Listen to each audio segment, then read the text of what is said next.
नमस्कार दोस्तों, स्वागत है आपका डिवाइन टेल्स 360 में, जहां हम लाते हैं भारतीय धर्म, अध्यात्म और देवताओं की उन कहानियों को जो अक्सर अनसुनी रह जाती हैं। आज हम आपको सुनाने जा रहे हैं भगवान शिव की एक रहस्यमयी और अत्यंत भावुक कथा, शिव और शोषित नागों की कथा। यह कहानी सिर्फ एक धर्म गाथा नहीं, बल्कि अन्याय के विरुद्ध न्याय का प्रतीक है। तो चलिए इस आध्यात्मिक यात्रा की शुरुआत करते हैं। नमः शिवाय। बहुत समय पहले की बात है। देवताओं की सभा स्वर्ग में हो रही थी, पर माहौल गंभीर था।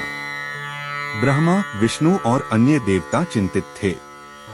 पाताल लोक में नागों पर अत्याचार बढ़ गए थे। दानव और कुछ काले मन वाले तपस्वी नागों को बंदी बनाकर यज्ञों में बलि दे रहे थे। उनके विष का उपयोग औषधियों में किया जा रहा था, पर बदले में उन्हें पीड़ा ही मिल रही थी। यह दृश्य देखकर स्वर्ग के देवता भी असहाय महसूस कर रहे थे। किसी को रास्ता नहीं सूझ रहा था।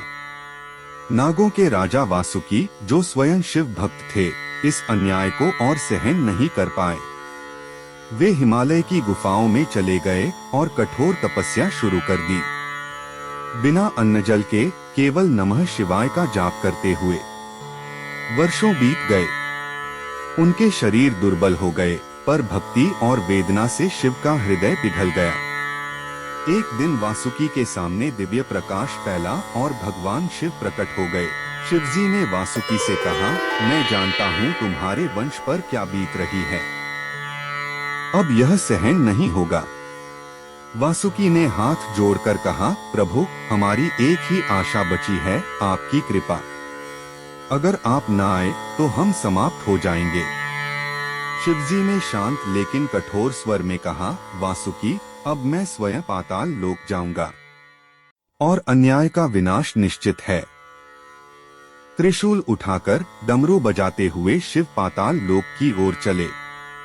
उनके साथ भैरव गण और कुछ रुद्रगण भी थे। पाताल लोक में दानवों ने पहले तो मजाक उड़ाया, बोले शिव खुद नीचे आए हैं नागों के लिए। लेकिन वे नहीं जानते थे कि यह वही शिव हैं, जो एक बार रौद्र रूप में आ जाएं तो संहार निश्चित होता है। शिव ने चेताया, नागों को मुक्त करो, नहीं तो तांडव होगा। पर दानवों ने अट्टहास किया और फिर तांडव प्रारंभ हुआ। त्रिशूल आकाश की बिजली बन गया। डमरू की ध्वनि से पाताल हिल उठा। शिव के तीसरे नेत्र की ज्वाला ने अंधकार को चीर डाला। एक एक दानव गिरने लगे। जिन्होंने नागों को बांधा था, वे स्वयं बंधन में पड़ गए। नाग, स्त्रियां और बच्चे जो वर्षों से कैद थे, अब आजाद हो गए। पूरा पाताल लोक शिव के रौद्र रूप के आगे नतमस्तक हो गया।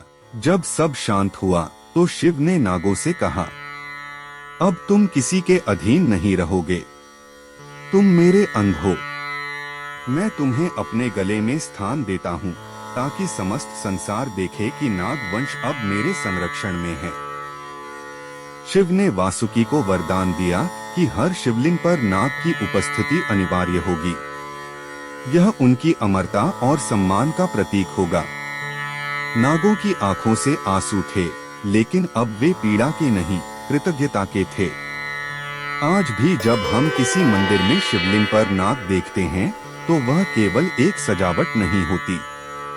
वह प्रतीक होता है उस दिन का, जब शिव ने अन्याय को समाप्त कर धर्म की स्थापना की। नाग अब केवल पाताल वासी नहीं, शिव के गले का हार बन चुके हैं, सम्मान, शक्ति और सुरक्षा का चिन्ह। यह कहानी हमें सिखाती है कि जब भक्ति सच्ची हो तो ईश्वर स्वयं न्याय करने उतर आते हैं। तो दोस्तों, कैसी लगी आपको भगवान शिव की यह अनसुनी और अद्भुत कथा? अगर आप भी मानते हैं कि शिव केवल संहारक नहीं, करुणा और न्याय के देवता हैं, तो वीडियो को जरूर लाइक करें, डिवाइन टेल्स 360 को सब्सक्राइब करें और घंटे का बटन दबाएं। अपने विचार और नमः शिवाय कमेंट बॉक्स में जरूर लिखें। फिर मिलेंगे एक और रहस्यमयी और दिव्य कथा के साथ। हर हर महादेव।